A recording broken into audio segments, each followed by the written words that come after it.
Hello বন্ধুরা, এই দেখো বৃষ্টির পর আকাশের অবস্থা এরকম হয়েছে, সব গাছগুলো ঝুলে গেছে।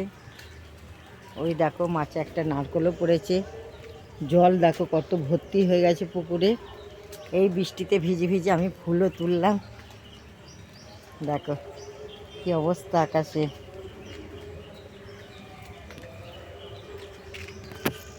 এই দেখো জল ওদিক থেকে বেয়ে বেয়ে এদিকে আসছে।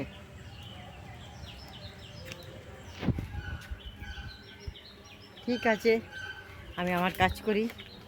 আমার সব কাজ হয়ে গেছে, ফুল তোলা হয়ে গেছে। আমি আমার বাগানের ফুল দিয়ে সকল বন্ধুকে বললাম সুপ্রভাত, গুড মর্নিং, শুভ সকাল। সবাই ভালো থাকবেন, সুস্থ থাকবেন। আসছি পরের ভিডিও নিয়ে। বাই বাই, আবার দেখা হবে।